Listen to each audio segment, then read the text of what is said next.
we get to our first match of the night, which was Best Friends taking on the Lucha Bros. This is some classic tag team action. And what I loved about what AEW did is, rather than taking the WWE approach and having the hard cam facing an empty arena or empty seats, AEW made it less distracting and had the camera facing on the entrance ramp.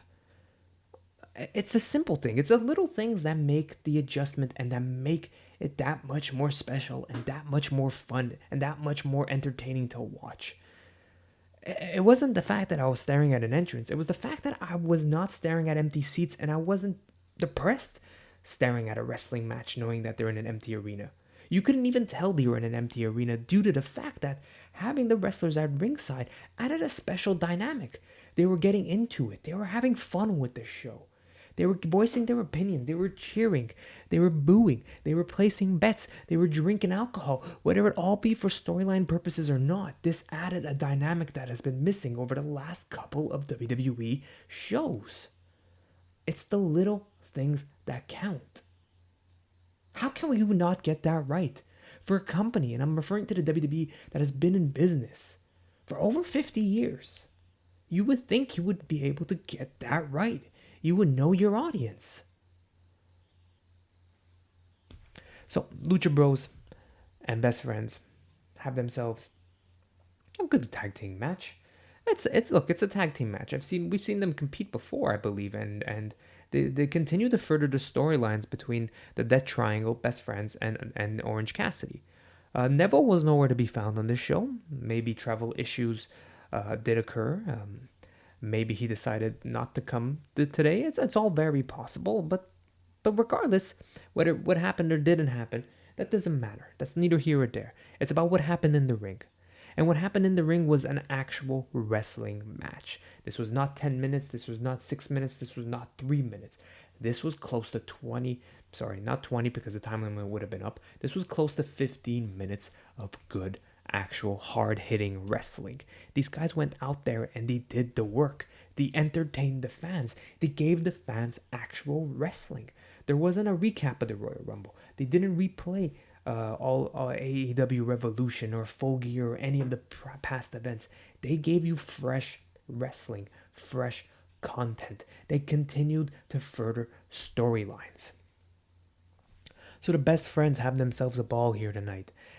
They compete against the Lucha Bros. They get the upper hand. The Lucha Bros get the upper hand also with the high-flying spots. This match was a tag team match. It does end up with the Lucha Bros picking up the victory after Trent gets kicked in the nuts by Pentagon Jr. They end up hitting their finisher. The pile driver drop kick to the back of the booty is how I like to refer it. 1, 2, 3. Orange Cassidy was on commentary, and he had some of the best lines of the night. He made it very clear where his opinions and where his feelings stood. I'm obviously being sarcastic. Orange Cassidy gets a dive on the Lucha Bros. But the Lucha Bros use that as to their advantage as a distraction, and they pick up the victory because of that. Once Pentagon gets the kick in the nuts and they hit the finisher, it was all she wrote. And following the match, an upset Best Friends stand on the entranceway and they're like, we've had enough of this. We've had enough of the low blows. We've had enough of the cheating. We've had enough of the nonsense. You know what? If you guys want to fight dirty, we'll fight dirty. And let's fight dirty next week or whenever AEW Dynamite takes place next. Let's do a street fight.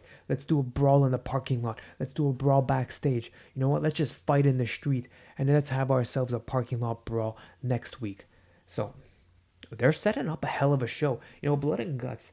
It's shaping up to be a hell of an event. You've got yourself a street fight / parking lot brawl between the Best Friends and the Lucha Bros. Hell yeah, man. That's effing amazing. After what I just saw these guys do tonight, give me this wrestling any time of the week, any day of the week. I take this over anything else that is going on, that is being put on TV right now. These guys work their asses off.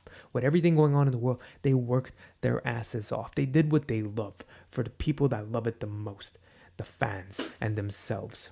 Following the Best Friends versus Lucha Bros match, we went straight into a Fatal 4-Way Women's match. Apart from the Cody Rhodes opening segment, talking segment, that was all that there really was. There was the Cody Rhodes talking segment, and there was the reveal of the Exalted One, which was all we really needed. Apart from those two, that's all that was necessary. The rest, wrestling. It's a wrestling program with unforeseen circumstances, and it delivered. And your Fatal 4-Way Women's match was what we needed. I know it was the only women's match on the show, but these women worked their butts off. Chris Statlander, Penelope Cruz, Rio, and Hiro Sakura. I may have butchered that last one. I may have butchered her name. But all four of these women worked hard. They worked a fast-paced, hard-hitting matchup. I would have wished this match would have went a bit longer, but the way this matchup was paced, it worked. It worked in their favor. These women went quick. They went hard. Some high-flying moves, minus a botched Hurricane Rana attempt by, I believe, Chris Statlander. Minus the botched Hurricane Rana. This match was quick, it was fast, it was furious, it was everything we needed. We went from a good tag team match, a slow tag team match, to a quick-paced matchup between all four men, and also Kip Sabian getting himself involved, which was very surprising. A lot of work from the women and the men here tonight. Men getting involved in Sabian get involved in the women's match, and the women beating him down. It was nice to see a good interaction between these two, between all three. Right, it's good to see some dynamics, something different, a change of pace, especially when it comes to pro wrestling. So to see Chris Sabian get his butt kicked by two women, was amazing. Rio continues to amaze me. The fact that she's 98 pounds and she could do the things that she does, and she tells the story that she does in her ring, just her being her weight tells an entirely different story that is unlike anything we've ever seen in pro wrestling.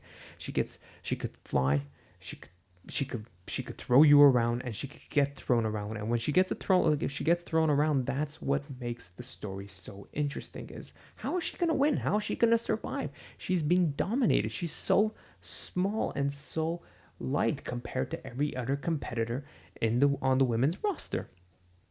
So, like I said, this was a quick, hard-hitting match. All women worked their tails off. All women delivered. You know, AEW's, like I've said before, and like many have said before, AEW's main weakness has been their women's division. But I thought this Fatal 4-Way match really did shine for all four women. Minus that one botched spot. All four women worked really hard to earn their place in this company and to earn their place on the roster and to show the fans, listen, guys, give us a chance. This is growing. This is only going to get better. There's no downfall to this. There's nothing to show you that this will get worse. They've continued to show you that this will get better. The match comes to an end when Hiroshita picks up the victory.